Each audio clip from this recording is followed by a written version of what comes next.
Ito yung ginawa kong module para dun sa passing light. Yung problema kasi natin sa karaniwang passing light, pag pinindot mo yung pass switch or yung busina, iilaw siya. Iilaw yung ilaw natin. Ngayon, ang problema paano pag nakailaw na? Kapag pindot mo, nakailaw na yun, wala na. Hindi na yun iilaw. Walang paraan para umilaw pa. Kaya hindi ka rin nagpa-passing light. Kaya ito, gumawa ako nitong module na to. Itong module na to 10 amps ang capacity nitong relay. Kaya kaya niya yung 120 watts. So mga dalawang 60 watts na low water kaya nito. Kaya yung capacity. Tapos yung PCB nito, dinesign ko na 10 amps capacity.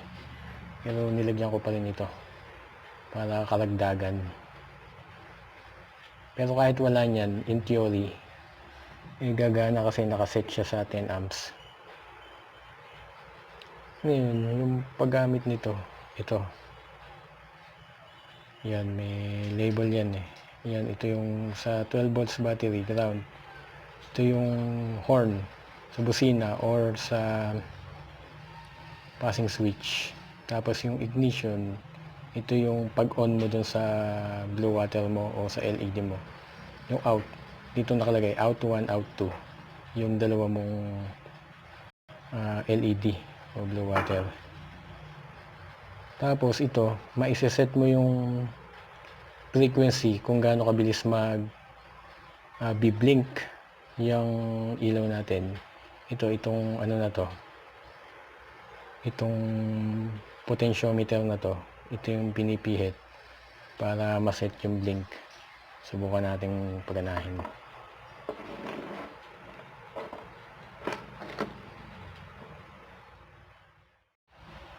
So nilagyan ko na ng mga connection.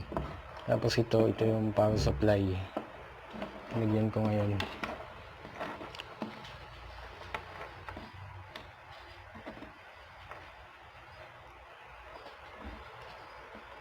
Yan. Tapos ito, yan. Tapos itong para sa passing switch or sa busina. Yan, nakita nyo? Pag nagbusina, yan.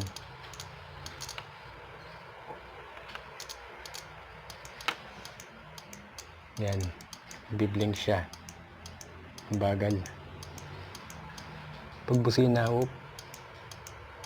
yan, ganyan. Bilisan natin konti.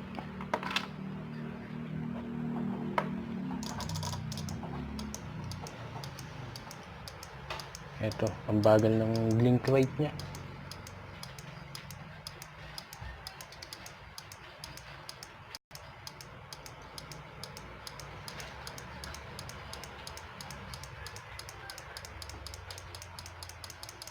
Ayan.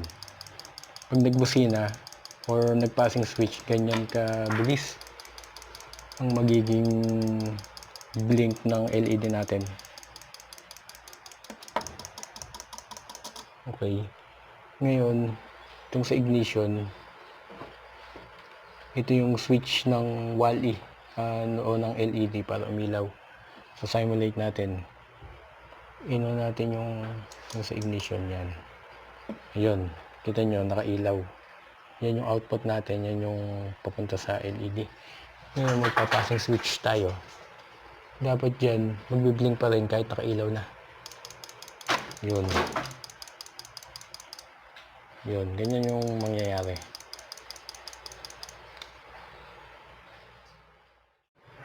Ito naman yung mga posibleng gawin dun sa passing light module. Halimbawa, setup with LED light only.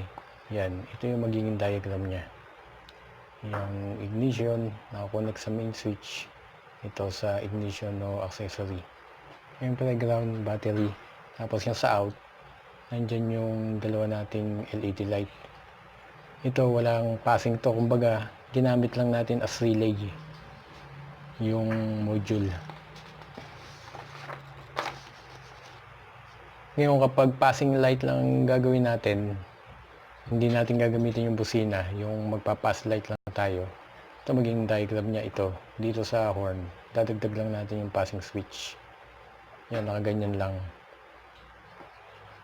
Tapos ito, syempre yung out. Ito. Yan, ito yung diagram niya. Tapos ito, kung passing light with horn. Yan, ganyan lang gagawin. Ito lang na bago, yung horn. Ilalagay natin dun sa busina. Tatap natin. Ito, yung busina natin, kailangan pag press mo ng busina, may lalabas na output para siya gumana. Okay. Lalagyan ko na ngayon ng wire tong passing light module. Yan, may mga label naman. Yan yung sa power, ground. Ito yung sa horn or sa passing light. Ito yung sa ignition, yung pag-on para mag-on yung wally or blue water. Tapos yung out. Dito nakalagay yung blue water. Pag naglagay tayo ng wire dito, ito. Yan. Kailangan isolder tong dulo para matibay. Kasi kapag hindi natin sinolder to, baka magka-problema. Lalagay natin to eh. Okay, yung pula. Dito.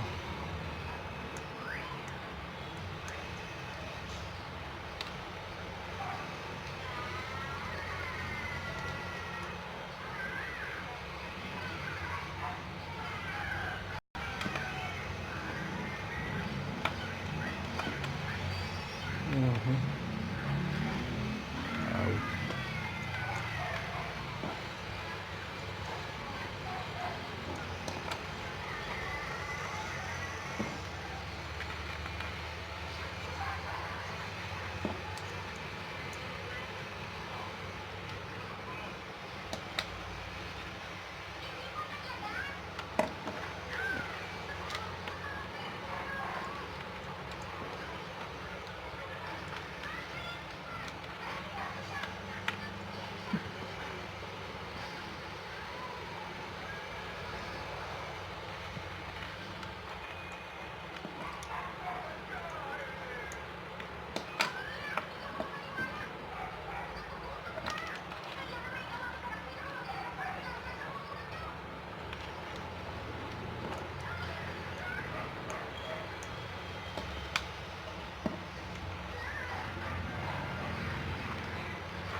Okay, so nalagyan ko na lahat ng wire.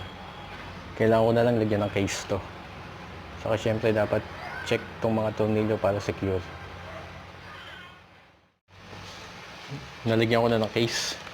Ito, na i-secure ko na. So yan, binutasan ko. Tapos ito, tinernilyo ko. Itong tornilyo, nabili ko lang din sa Shopee. Isang set siya. Itong case naman, nabili ko lang din doon. Pero kahit anong case, pwede naman ilagay basta kakasya. Ito masyadong malaki pangate. Ayan. Okay. Okay naman. Medyo gumagalaw lang. Dapat naidikit ko pang konti. Naidusog ko tong konti nung binutasan ko para maglapat to yung dulo para hindi gumanon. Anyway, okay dun na naman to. Okay, ready na ako para ilagay dun sa scooter. Testingin ko na to in actual. Pinuksan ko na yung scooter. Ito, kita nyo yung laman loob. Yan, yung 5-in-1 module. Tapos yung label. Ngayon, ito yung relay ko para dun sa mga wali ko. Hindi ko na kailangan to, tatanggalin ko na to. Kasi yung module na yun, kayang i-handle ng 120 watts. 10 amps ang capacity ng relay na yun. 20 watts lang tong wali ko. Tapos dalawa, 40 watts lang. So, sobra-sobra pa. So, hindi ko na kailangan to, tatanggalin ko na. At yun na ang ipapalit ko.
Okay, nailagay ko na yung module. Testingin natin yung functionality. Ito yung sa passing switch or sa horn. Bukan natin. On ko na yung motor. Okay, naka-on. Yan. Subukan natin. Pag nag-passing switch tayo, dapat magbi-blink yung wally. Yun, nakita nyo, nag-blink. Yan.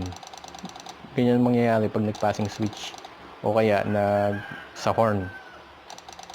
Ngayon, paganahin natin yung wally. Pag nag-passing switch tayo, dapat gagana pa rin yung module natin. Ayun, nag-blink pa rin. Okay, so gumagana yung passing switch natin. Isa pa, patayin ko. Pagpatay uli, blink. Kapag buhay, passing switch tayo, blink pa rin. Okay. Ngayon, itong passing switch na to, sa case ko, ito ko ilalagay sa horn. Gusto ko, kapag pinindot ko yung horn, magpa-passing switch siya. Okay, so i-connect ko na lang at ayusin ko yung mga connection.